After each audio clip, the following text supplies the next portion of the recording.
Once every 100 years, on Easter morning, the masquerade appeared, and every time it appeared, before the next sunrise, a virgin girl vanished.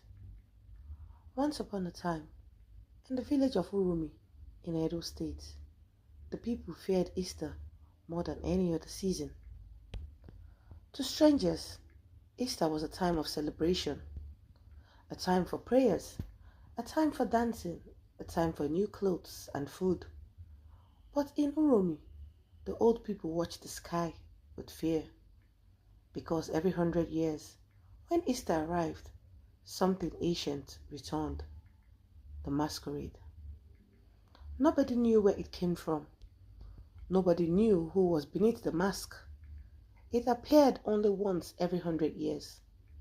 Tall, covered in dark raffia, its face hidden behind a white mask, painted with red lines, and around its neck hung 7 cowries. It never spoke, it only walked through the village. And by the next morning, one maiden was gone. The villagers said the masquerade always chose a virgin, a girl untouched, a girl still waiting for marriage. For 100 years, the curse slept. Then on Easter, before the red moon, the drums began again. In Uromi, there lived a family called the Odocha family. The Odochas had 7 daughters, and all 7 were beautiful. There was Adeswa, the eldest, quiet and serious. Then Efe, who laughed louder than anyone. Then Isi, who loved to sing. Then Osaru, who spoke very little.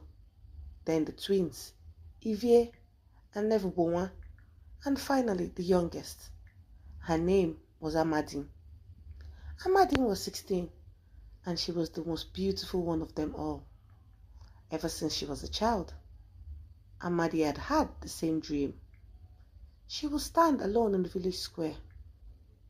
The Easter drums would be beaten, and at the far end of the square, a masquerade would appear.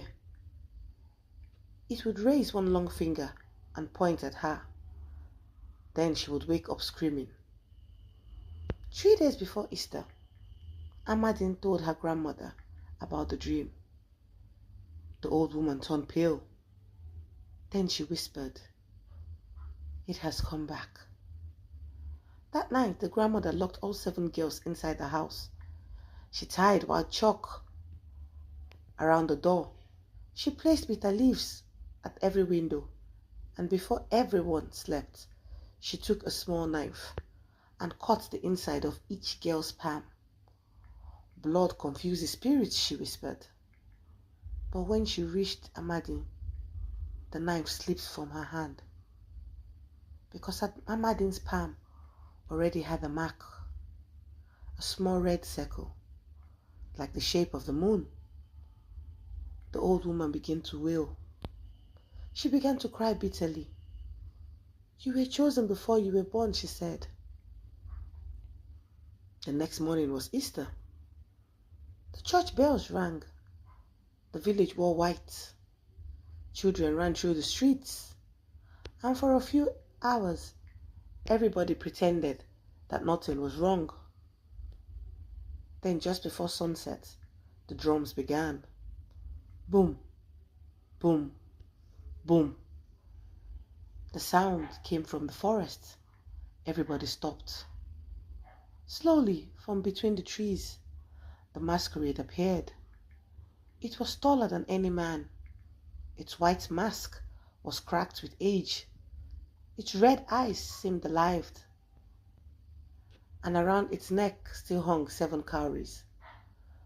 The whole village fell silent. The masquerade walked through the village, walked through the square without speaking, and then it stopped, right in front of the Odocha's compound. One by one, the 7 daughters stood frozen. Then the masquerade lifted its hand and pointed at Amadine. Her mother screamed. Her father fell to his knees, but the masquerade turned and began walking back towards the forest. And though Amadine tried to fight it, her feet moved after it on their own. The villagers watched in horror as she followed the masquerade into the darkness. No one dared to follow, except her elder sister, Adesua, because Adesua had the secret. Years before, their grandmother told her the truth. The masquerade was not a spirit. It had once been a man. A jealous priest from long ago, cursed after he fell in love with a maiden who refused him. Every 100 years, he returned to steal another girl so he would never be alone. And the only way to break the curse was to follow him before midnight and remove the mask. So while the village looked after them and night came, the villagers locked their doors and prayed. Adesua took a lantern, a cutlass, and followed her sister deep into the forest.